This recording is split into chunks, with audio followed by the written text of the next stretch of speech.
성경에는 세상이라는 말을 많이 씁니다.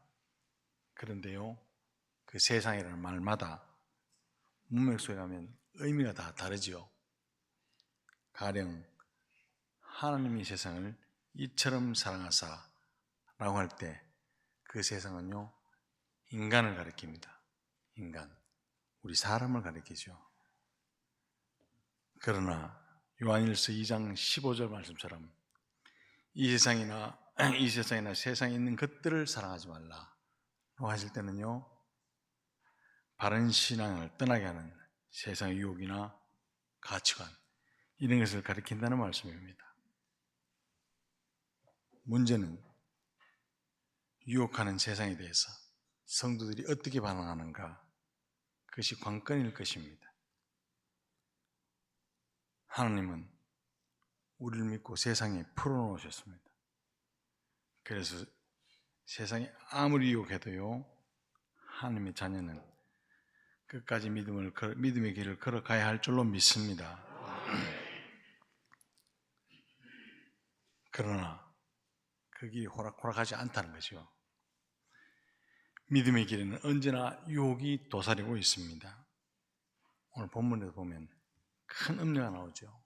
큰 음료. 그러나 여기서 음료는요, 이 세상을 말합니다. 이 세상.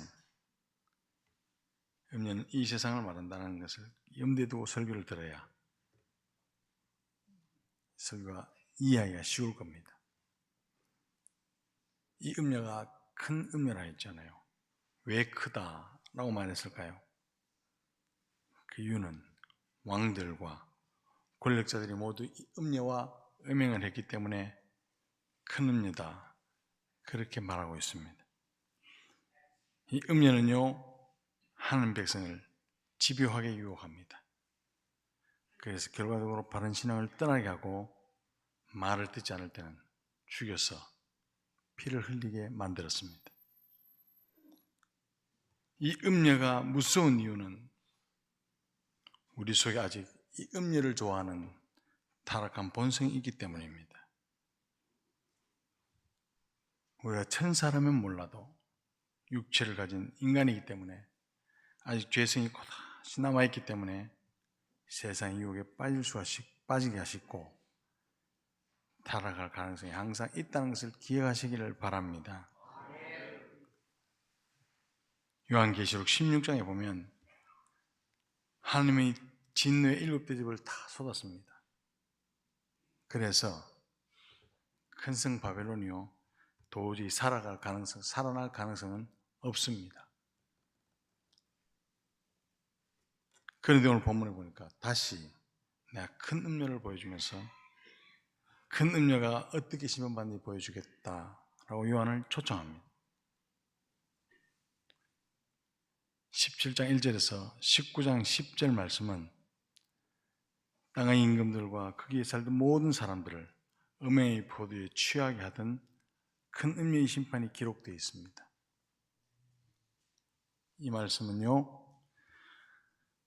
큰 성 바벨론이 하나님 앞에 기억된 바 되어 그의 맹렬한 진노의 포주를 받으며 하는 16장 19절의 말씀한 바가 있는데, 이 말씀을 다시 한번 반복하고 상기시키는 거죠.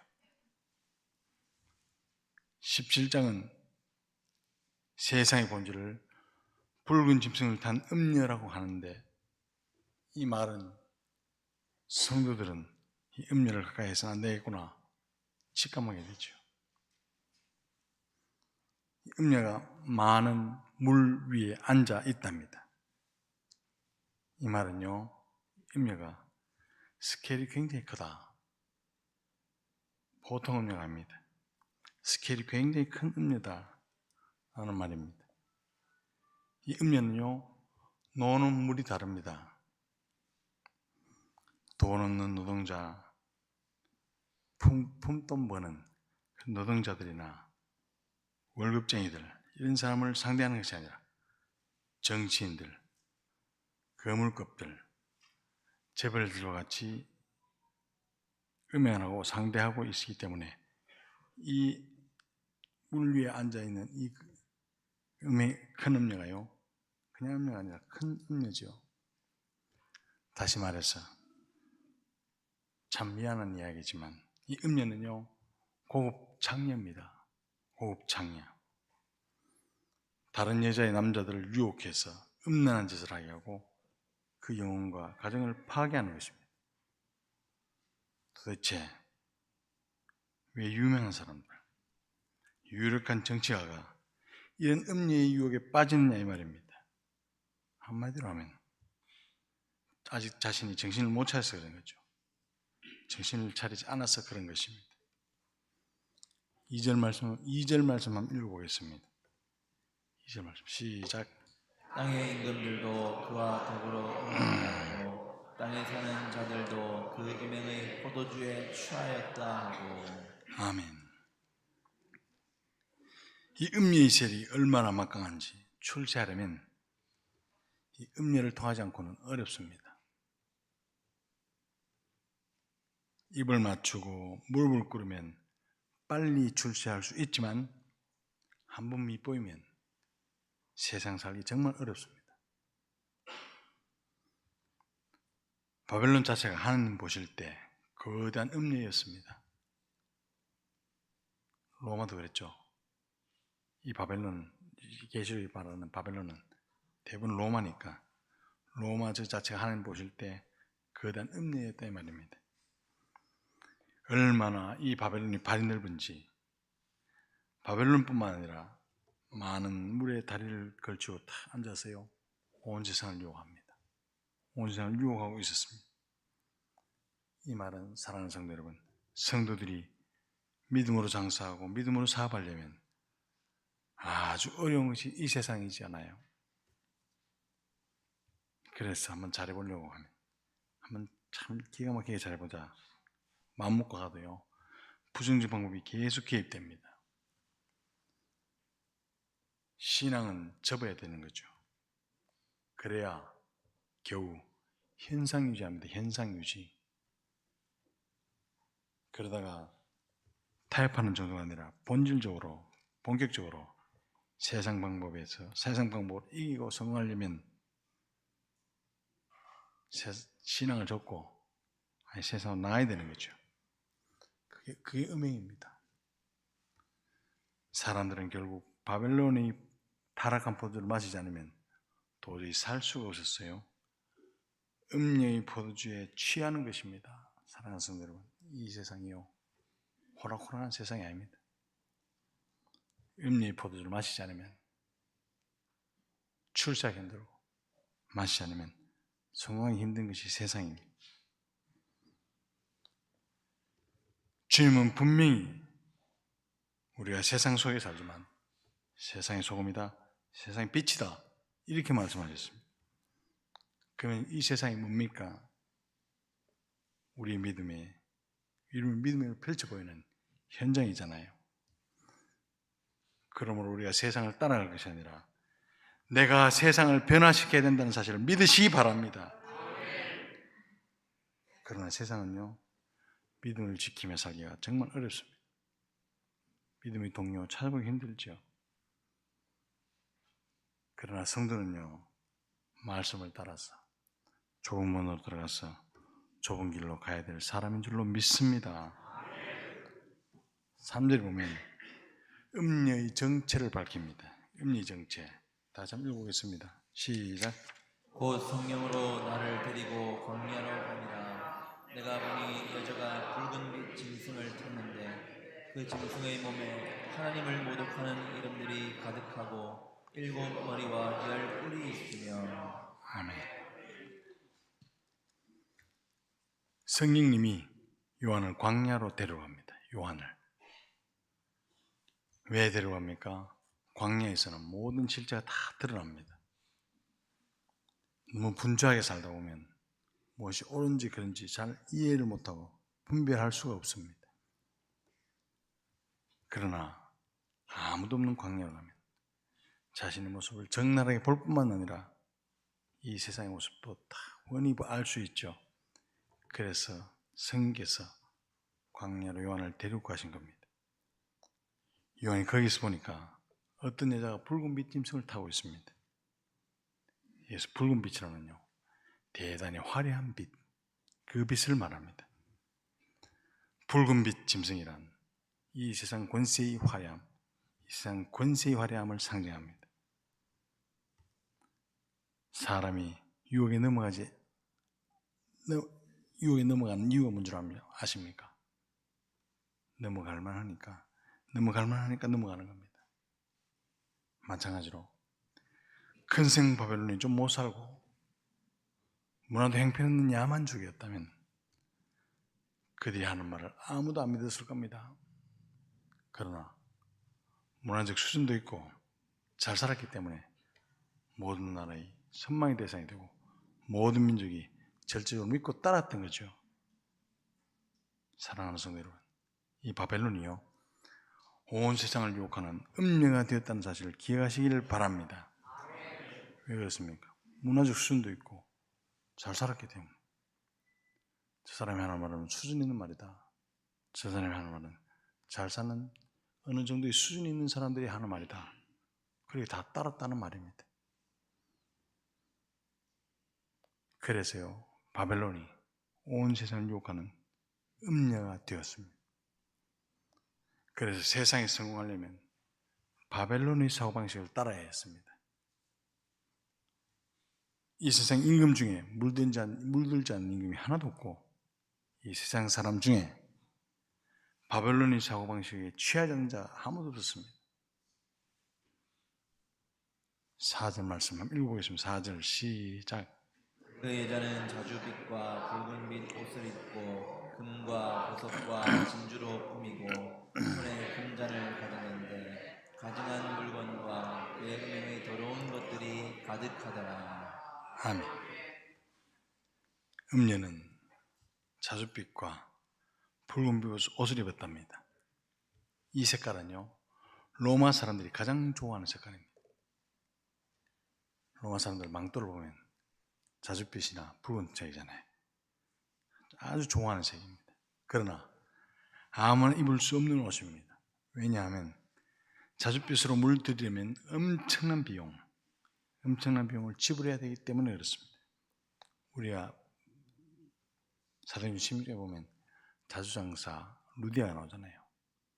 루디아가 자주장사를 했다는데, 자주장사가 뭔지 나 어릴 때는 몰랐는데, 이게 물감 장사이구나 하는 걸 깨달았습니다. 이 음녀가 그만큼 사치스럽고 방탕한 생활을 했다는 거죠. 사랑하는 성도 여러분, 그리스도의 신분은요, 희고 깨끗한 세마포 입는다는 사실을 기억하시기를 바랍니다. 그리스도의 신분은 아름다움이 남다르다라는 뜻입니다. 금으로 꾸미고 진주로 꾸미고 보석으로 꾸미고 그래 안 해도 속 사람만 화장하면 우리는 남다른 아름다움이 있다는 사실을 기억하시기를 바랍니다. 그리고 그의 손에 금잔이 들렸는데, 금잔이 들리면 포도주가 들어가나 이래 드려야 안 됩니까? 그 잔 속에는요, 가장 물건들이 가득하답니다. 음행과 더러운 것들을 가득했답니다. 음녀는 이 잔으로 자신도 취하고 다른 사람도 취하게 만들었다는 사실을 기억하시기를 바랍니다. 지위 고라를 만나고 이 음료와 더불어 음행했다라는 사실 기억해야 됩니다. 5절 말씀 다 같이 한번 읽어볼까요? 시작. 그의 이마에 이름이 기록되었으니 비밀이라 큰 바벨론이라 땅의 음녀들과 가증한 것들의 흠이라 하였더라. 당시 창녀들은 이마에 머리띠를 띠고 있었답니다. 주인이 누구인지, 누구에 속해졌는지 이름을 다 써놓았다는 말이죠. 그래서 아마도 1세기 성도들이 5절 말씀을 읽으면 바로 알았을 겁니다. 그 1절에서 만물 위에 앉은 큰 음녀라고 이야기하고, 이 5절에서는 그 이마에 큰 바벨론이라고 기록되어 있습니다. 많은 물 위에 앉았다는 말은 고대 바벨론을 떠오르게 합니다. 고대 바벨론이 어떤 나라입니까? 관계시설, 하수시설, 상수시설이 잘 되어 있었습니다. 관계시설이 세상에서 가장 발달된 곳이고, 유브라데 강에서요, 그 강줄기가 성으로 이렇게 흘러들어갔다가 성곽을 두르고 나옵니다. 얼마나 관계시설이 잘 됐는지 상상을 초월합니다. 오늘 사는 사람도 유브라데 강을 끌어들일 수 있을까? 라고 할 만큼 관계시설은 최고 정말 최고로 잘 되어 있답니다. 이 관계시설에 투입된 노동력이 바로 70년 포로 생활하던 유다의 백성들이었습니다. 유다 백성들이 포로로 잡아갔어. 할 일이 없으니까 관계시설에 수도공사, 하수도공사 하는데 그 사람들 투입했다는 말이죠. 그러나 사랑하는 성도 여러분, 그 번영은 사치를 가져왔고 스스로 교만해서 하나님을 대적하고 불의가 만연한 도시가 되어버렸습니다. 사랑하는 성도 여러분, 그러므로 하나님 없는 행복과 번영을 꿈꾸는 모든 문명은 바벨론의 재현입니다. 로마가 그랬고 파리와 런던이 그랬고 홍콩과 서울과 도쿄가 그렇다는 사실을 명심하시기를 바랍니다. 바벨론이 재현되고 있는 거기에 내 좋다고 내가 떵떵거리고 살 수 있습니까? 6절 말씀 한번 봅시다. 6절 말씀 시작. 또 내가 보매 이 여자가 성도들의 피와 예수의 증인들의 피에 취하니라. 내가 그 여자를 보고 놀랍게 여기고 크게 놀랍게 여기니. 아멘. 음녀가 성도들의 피와 예수의 증인들의 피에 취했다라고 말합니다. 여자 입에서 우리의 목으로 흘러 들어오는 그 달콤한 포도주가 바로 성도들의 피다 하는 것을 지적하고 있습니다. 그 여자의 입에서 우리 목으로 흘러 들어가는 그 달콤한 포도주가 성도들의 피, 내 동료의 피였다 하는 사실을 기억하시기를 바랍니다. 우리가 세상에 도취되어서 즐겨 마시는 포도주가 내 동료의 피가 아닌지 살펴보시기 바랍니다. 우리가 추구하는 번영과 행복의 포도주를 위해서 열심히 달려갈 때 내 삶을 보고 실족하는 사람이 없는지 살펴보라는 말입니다. 사랑하는 성도 여러분, 지금 60평생, 70평생 달려와서 나에게 서는 자리가 자랑스럽습니까? 자랑할 만하거든. 내 번영의 행복의 포도주를 위해서 달려온 이 길에 쓰러진 동료가 몇 명인지 돌아보시기를 바랍니다. 내가 여기까지 오르기 위해서, 이 지위까지 오르기 위해서, 이까지 오르기 위해서 몇 명의 동료가 쓰러지며 자빠졌는지 한번 돌아보시기 바랍니다. 붉은 빛을 탄 큰 음녀는요, 고업창녀는 곧 세상입니다. 창녀 바벨론은 과거에도 있었고 현재도 존재하고 있으며 미래도 있을 것입니다. 부디 깨어서 그날 벌거벗고 주를 맞는 성들이 한 사람도 없기를 주님의 이름으로 축복합니다. 기도하겠습니다.